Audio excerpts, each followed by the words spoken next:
जैसा कि हम लोग पिछली वीडियो में देख चुके हैं कि यूपी सर्कल के जीडीएस टू एमटीएस और जीडीएस टू पोस्टमैन की परीक्षा जो अभी हुई है, उसमें बहुत सारे क्वेश्चन हैं जिनके ऑफिशियल आंसर की में उत्तर गलत दिए गए हैं।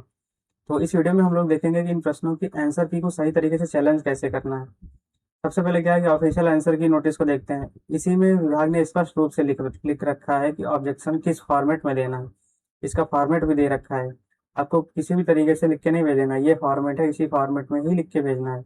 और कहाँ भेजना है उसकी भी आईडी, और ये देखो आईडी और उसका टाइम कब तक भेजना है वो दे रखा है इन्होंने। तो सबसे पहले तो ये जो फॉर्मेट है जो एनेक्सर के रूप में दे रखा है, इसको हम लोग यहाँ से एक्सट्रैक्ट कर लेते हैं। यहाँ से जैसे ये मैंने यहाँ से निकाल लिया।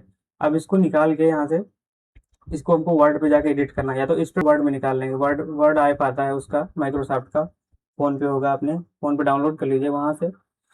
और फिर उसमें ना इसको वर्ड पे खोलिए। वर्ड पे खोलने के बाद यहाँ पे आप एडिट कर सकते हो। उस पर अपना जैसे क्लिक करेंगे ना, यहाँ पे अपना नाम और एड्रेस, यहाँ पे ऑफिशियल एड्रेस लिख दीजिए। और उसके बाद अपना division, sub division, roll number यहाँ पे लिख दीजिए।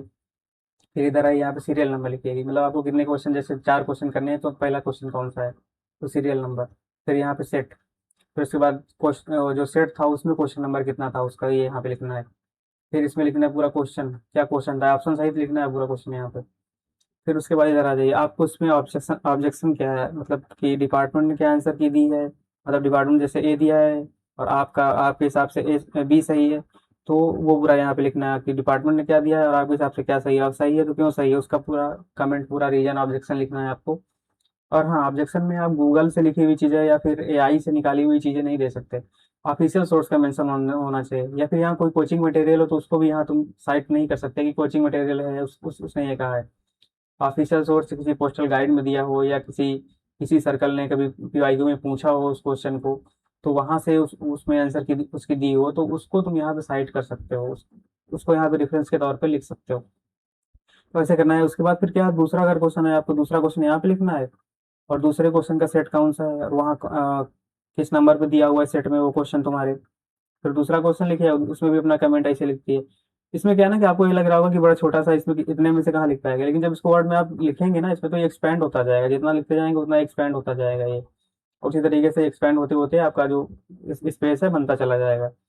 उसके बाद अगर आपका ये पेपर सेकंड, जो लोग पोस्टमैन का पेपर दिए होंगे, तो पोस्टमैन तो तीन क्वेश्चन है जिनको आप लोग क्लेम कर सकते हैं डिस्प्यूटेड हैं। तो आपको यहाँ पे पोस्टमैन भी अपना लिखना है, सीरियल नंबर देना है, वैसे ही इसमें अपना सेट लिखना है, क्वेश्चन नंबर लिखना है, क्वेश्चन की डिटेल इधर लिख देनी है। और आपका जो ऑब्जेक्शन है उसमें वो पूरा लिख के इसे पूरा बना लेना है, 1 2 3। और क्वेश्चन नंबर 3 में भी अगर किसी का ऑब्जेक्शन है तो वो इस पे लिख सकता है। पेपर 3 में अगर किसी का ऑब्जेक्शन है तो इस पे लिख सकता है। तो ऐसा करके पूरा ये आपका पूरा चार्ट बन जाएगा, ये स्प्रेडशीट टाइप का। फिर इसको आपको ये क्योंकि डॉक्यूमेंट में बनेगा, आप इसको डॉक्यूमेंट को आपको पीडीएफ में कन्वर्ट करके सेव कर लेना है। अब इस पीडीएफ को जा करके, जो इन्होंने आंसर की ऑफिशियल आंसर की दी थी, उस आंसर की में उन्होंने एड्रेस दे रखा है, ईमेल एड्रेस अपना। ये उनका ईमेल एड्रेस। इस ईमेल एड्रेस पे आपको इसको अटैच करना है। पहले तो अपना इस ईमेल एड्रेस पे जाएंगे, आप ईमेल पे जाएंगे, इसको एड्रेस को लिखेंगे, फिर इसको कंपोज के मेल करेंगे। अपना एड्रेस पूरा लिखेंगे कि आपका क्या नाम है, क्या एड्रेस है, क्या रोल नंबर है। वो लिखने के बाद इसको अटैच सेक्शन में जा करके, जो आपने पीडीएफ बनाई थी इसमें जाके अटैच सेक्शन में अटैच कर देनी। और उसको 16/7/2026 से पहले भेज देना। जो टाइम बताई है उससे पहले उसको ईमेल को भेज देना है। बस इतना करना है।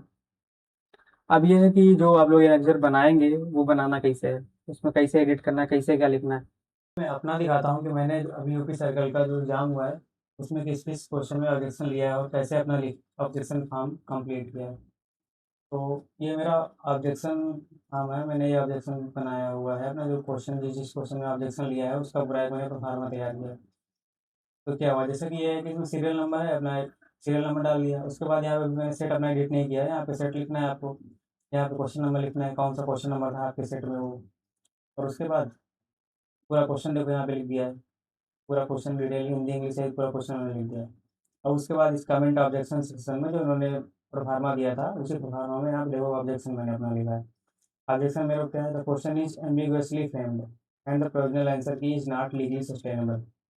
फिर ये मेरा इतना ऑब्जेक्शन हो गया, शॉर्ट फॉर्म में लिख दिया। फिर उसके बाद मैंने रेफरेंस दिया है कि मैंने ये रेफरेंस कहाँ से लिया है। तो रेफरेंस मैंने दिया जो रूल नंबर 8 पोस्टल मैनुअल 5। फिर उसके बाद वहाँ पे क्या दिया, वो पूरा वाला एक्सट्रैक्शन वहाँ से उठाया है, वहाँ से पूरा साइटेशन उसका। The branch office is in direct account with a head office or sub office, which is termed its account office. ये पूरा वहाँ से फ्रैक्शन मैंने निकाल के लिख दिया। अब उसके बाद अब इसको एक्सप्लेन किया कि इसमें दिक्कत क्या है। This rule clearly establish that account office is not a separate category of office. मतलब अकाउंट ऑफिस कोई सेपरेट ऑफिस होता ही नहीं है। ये इससे ही पता लग रहा है कि एचओ या एसओ को ही अकाउंट ऑफिस कहा जाता है। It is merely the functional designation given to either HO और SO with which the branch office maintain its account. मतलब ये एचओ और एसओ को ही अकाउंट ऑफिस कहा जाता है, कोई अकाउंट ऑफिस करके कुछ होता नहीं। तो फिर उसके बाद आगे मैंने लिखा therefore A branch office can be in direct account with either HO और एचओ। मतलब अकाउंट ऑफिस या तो एचओ या बीओ के डायरेक्ट कंट्रोल में हो सकता है। एओ तो कुछ होता नहीं। Both office function in its account office. मतलब ये दोनों एओ के तरीके काम करते हैं, लेकिन एओ कुछ नहीं होता। Since he the question ask a branch office is directly in its account with which are the following offices. तो ये क्वेश्चन अगर पूछा गया है तो इसमें none of the individual option, ना एचओ या एसओ और ना अकाउंट ऑफिस, कोई इसका रियल आंसर, मतलब अगर देखा जाए सही आंसर हो ही नहीं सकता इसका। अगर एचओ और एसओ दोनों एक किसी ऑप्शन में होते, एक साथ होते, ऑब्लिक लगा के होते या और करके होते, तो वो ऑप्शन सही हो जाता। तो फिर आगे मैंने ये भी दे दिया, the correct framing should have included HO और SO as an option, hence the question is ambiguous and defective and deserve to be dropped. और alternatively both HO SO should be accepted as correct answer because both में act as account office of a branch under rule 8। तो ये मेरा जो पूरा objection था मैंने उसको लिख के भेज दिया है। उनके ऊपर है क्या एक्शन लेते हैं क्या नहीं करते हैं, रिव्यू करते हैं नहीं करते हैं। अपना काम है ऑब्जेक्शन लेना, जो भी उनको ऑब्जेक्शन है मैंने अपना ऑब्जेक्शन लिख के भेज दिया। और उसके बाद मैंने पोस्टमैन का भी एग्जाम दिया था। पोस्टमैन में भी मैं जिस क्वेश्चन में आपत्ति थी उसको मैंने यहाँ पे लिखा है। तो इसमें देखो ये पेपर 2 है। पेपर 2 के लिए ये देखो मेरा ये सीरियल नंबर है, ये मेरा क्वेश्चन नंबर है जिस नंबर पे क्वेश्चन था मेरे सेट में। अभी मैंने अपना सेट एडिट नहीं किया है।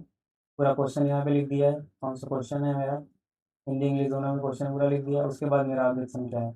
अब इस क्वेश्चन में क्या है ना, इन्होंने आंसर होना चाहिए 40,000, सीधा सीधा पोस्टल गाइड में लिखा हुआ है, और इन्होंने जानबूझ के 15,000 दिया है। ये हर हमेशा करते हैं कि एक दो क्वेश्चन ऐसे होते हैं जो बिल्कुल सही क्वेश्चन होता है उसके आंसर गलत देते हैं। अब इसके पीछे क्या रीजन है पता नहीं। जैसे लास्ट ईयर भी एक बार पूछा था कि उसमें आंसर था सीधा सीधा था कि संगाई हिरण कहाँ पाया जाता है, उसका तो मणिपुर आंसर था और इन्होंने मेघालय लिख रखा था। ये तो बिल्कुल नॉर्मल क्वेश्चन था जीएस का। तो जानबूझ के एक क्वेश्चन गलत करते हैं, उसके पीछे रीजन क्या होता है पता नहीं, कि लोग उनको फीडबैक भेजें या ऑब्जेक्शन लिखें या फिर कोई उसके पीछे खेल होता है, अब ये मेरे को नहीं पता। लेकिन ये क्वेश्चन सीधा सीधा इसका आंसर 40,000 और सीधा पोस्टल गाइड में लिखा हुआ है, और इन्होंने जानबूझ के इसका आंसर 15,000 दिया है। तो मेरा ऑब्जेक्शन देखो मैंने इसमें लिखा है, correct answer is option C, R S 40,000 रुपये, not the option mark in the provisional answer key as option A. मतलब ऑप्शन सी सही है और इन्होंने ऑप्शन ए दिया है। तो मैंने यहाँ पे लिखा, उसका रेफरेंस लिख दिया postal manual 5/6 part 3 chapter 1 duty या पोस्टमैन। तो उसके बाद ये पूरा एक्सट्रैक्शन जो वहाँ पे लिखा हुआ है एग्जैक्ट वर्डिंग वहाँ से पूरा उठा ली।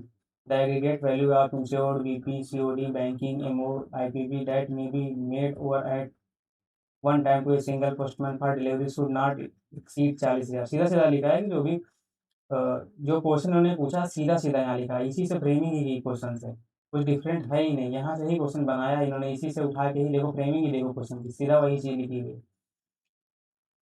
डिविजनल हेड जिसको ना इंक्रीज कर सकता है 40 से 80,000, बट होता 40,000 ही है। और इन्होंने क्या किया, इन्होंने जो 15,000 दिया है वो एबीपीएम को होता है, वो अलग सेपरेट रूल है उसका। तो 15,000 limit specifically apply in article sent out for delivery through a single ABPM GDS not to a regular postman. Since the question specifically asked about single postman, the correct figure per manual is Rs 14,000, option C. Kindly review and correct the answer key accordingly. तो ये मेरा ये objection हो गया। इसी तरीके से मेरा जो भी क्वेश्चन में ऑब्जेक्शन था तो मैंने ऐसे बनाया, जैसे मैंने एक ये क्वेश्चन है इसमें भी ऑब्जेक्शन डाला है अपना, an article address to deceased person is treated as. अब इसमें देखो ये क्वेश्चन ही इन्होंने गलत फ्रेम किया है। इसमें क्या है कि रिटर्न टू सेंडर लोगों ने लगा दिया, बोल रहे हैं सही है, लेकिन ये इसमें होना चाहिए अनक्लेम्ड आर्टिकल ऑप्शन में होना चाहिए। ट्रीटेड एज लिखा हुआ है ना, ये नहीं लिखा है कि an article address to deceased person disposed of. मतलब क्वेश्चन ये होना चाहिए था कि आर्टिकल जो डिसीज पर्सन होता है उसको किस तरीके से मतलब कि डिस्पोज किया जाता है, किस तरीके से उसको भेजा जाता है, कहाँ भेजा जाता है। अगर ये पूछता कहाँ भेजा जाता है तब शायद हो सकता था रिटर्न टू सेंडर हो सकता है, लेकिन ट्रीटेड एज पूछ रहा है। तो ट्रीटेड एज मतलब क्या है, अगर किसी चीज़ को ट्रीट करना होता है तो वो उस तरीके की होनी चाहिए ना, उस किसी के समान ट्रीट करोगे ना तुमको, तो कोई होना चाहिए ना, जैसे अनक्लेम्ड आर्टिकल होना चाहिए यहाँ पे, तो उसके हिसाब से ट्रीट होना चाहिए।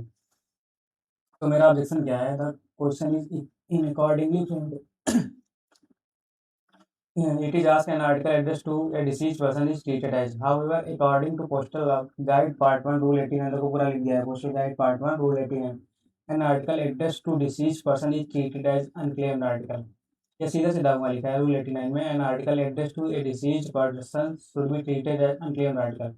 अब इसको तो पहला बात तो ये हो गया कि जो डिसीज पर्सन का आर्टिकल होगा वो अनक्लेम्ड के तरीके ट्रीट किया जाएगा। अब अनक्लेम्ड के साथ क्या होता है, अनक्लेम्ड के साथ जो होता है वो इन्होंने यहाँ पे लिख दिया है। अनक्लेम्ड आर्टिकल को डिस्पोज करने के दो तरीके होते हैं, तो उसको आरटीएस हो जाएगा, अनक्लेम्ड आर्टिकल आरटीएस होगा मतलब सेंडर के पास चला जाएगा, सेंडर का वेट नहीं मिल रहा है, सेंडर के पास नहीं पहुंच पा रहा है, तब फिर उसको आरएलओ भेजा जाएगा। मतलब अनक्लेम्ड आर्टिकल दो तरीके से डिस्पोज किए जाते हैं, ट्रीट किए जाते हैं उनको दो से ट्रीट क्या मतलब उनको डिस्पोज किया जाता है दो तरीके से। तो फिर उसके बाद अनक्लेम्ड अगर जो डिसीज है वो अनक्लेम्ड के तरीके ट्रीट होता है तो अनक्लेम्ड के साथ जो होता है वो इसी के साथ भी होगा। तो फिर उसमें आगे जो लिखा है मैंने कि the option provided do not include unclaimed article. Instead, option A return to sender and option B are merely two different methods of disposal prescribed for unclaimed article under Rule 74-75. अब ये unclaimed article को dispose करने के दो केवल तरीके हैं बस, ये मेथड है। An unclaimed article is first returned to the sender and only if that is not possible it is sent to return letter of the RLO. Therefore, neither option A nor option B answer the question actually asked. They describe the disposal procedure. मतलब जो question directly पूछा गया treated as, वो दोनों इसको तो cater ही नहीं करते, ना आरटीएस करता है ना रिटर्न लेटर ऑफिस करता है, तो रियल आंसर तो दोनों देते ही नहीं। इनको अगर तुम ए लगा दो ए बी लगा दो उसमें रियल आंसर तो कोई दे ही नहीं रहा। They describe the disposal procedure of unclaimed article, whereas the question seeks its legal classification. मतलब ये क्लासिफिकेशन पूछ रहा है कि उसको कैसे क्लासीफाई किया जाता है किसी आर्टिकल को, और ये इनको डिस्पोजल के तरीके नीचे लिख के रखे हैं, तो कैसे ऑप्शन इसमें सही हो सकता है कोई। Since the correct classification unclaimed article is absent from the option, none of the given option is correct. अब इसका रेफरेंस फिर से मैंने देखो लिख दिया post guide part 1 rule 89। Rule 89 में ये लिखा है कि इसको अनक्लेम्ड आर्टिकल के तरीके ट्रीट करते हैं, और रूल 74 और 75 में ये लिखा है कि अनक्लेम्ड आर्टिकल को कैसे डिस्पोज किया जाता है। तो फिर मेरा जो ऑब्जेक्शन है candidate 18% effective and drop it. तो मैंने ऐसे करके बनाया है, आप लोगों की भी अगर कोई इसके अलावा भी अगर आप लोगों की कोई डाउट है या कोई ऑब्जेक्शन है तो आप लोग भी अपने हिसाब से बना सकते हैं, और हाँ इसको अपने हिसाब से लिख सकते हैं कि आप इसमें क्या लिखना है क्या नहीं लिखना है, ये रीजनिंग क्या है आपकी लॉजिक क्या है, आपके हिसाब से क्या होना चाहिए, तो उस हिसाब से आप उसको फ्रेम कर सकते हैं। और फ्रेम करने के बाद आप, अब ये क्या है ना कि ये पूरा डॉक्यूमेंट वो बनेगा आपका, डॉक्यूमेंट होगा, डॉक्स होगा अगर वर्ड से बनाएंगे, फिर इसको आपको पीडीएफ में कन्वर्ट करना है। पीडीएफ में कन्वर्ट करने के बाद अगर आप चाहें तो इसके साथ ही जो जो ये क्लेम है ना ये अपने, इसके साथ जो एक्चुअल फ़ोटो है पोस्टल गाइड की, उसकी फ़ोटो भी इसके साथ अटैच कर सकते हैं अगर चाहें। कोई ज़रूरी नहीं है कि अगर आप चाहें तो इसकी लगा देंगे तो बहुत अच्छी बात होगी, अगर उसकी जो फ़ोटो होगी जहाँ पे ये लिखा हुआ है रियलिटी में लिखा हुआ, क्योंकि ये तो खुद से उन्होंने लिखा है, लेकिन जहाँ फ़ोटो में वो खुद लिखा है अगर उसका स्क्रीनशॉट लेके इसके साथ अटैच कर देंगे ना, इस फाइल के साथ अगर उसको अटैच कर देंगे पीछे इसके, जो क्वेश्चन में आपने लिया है अपना ऑब्जेक्शन, तो ज़्यादा अच्छा रहेगा। तो उसको ऊपर अटैच करके आप पूरी अपनी पीडीएफ बना लेंगे, और पीडीएफ बनाने के बाद उसको क्या करना है, जो उन्होंने आंसर की दी है ना, आंसर की में उन्होंने लिख रखा है कि कहाँ ईमेल आईडी इनकी दी हुई है, इस ईमेल आईडी को अपना कंपोज ईमेल पे जाके इनकी ईमेल आईडी है लिखी, इस पे ईमेल आईडी डालिए और अपना डिटेल उस पर पूरा लिखिए ईमेल में। उसके बाद अटैच सेक्शन में जाके अपनी जो फाइल आपने बनाई वो फाइल अटैच कर दीजिए, और इसको जो डेट इन्होंने दे रखी है उस टाइम से पहले सेंड कर देना, बस आपका ऑब्जेक्शन सबमिट हो गया। आपको कुछ करना है कि नहीं करना है, ऑब्जेक्शन लेते हैं नहीं लेते हैं ये इनको पता है, लेकिन आपको जो सबमिट करना है अपना ऑब्जेक्शन तो सबमिट कर सकते हैं।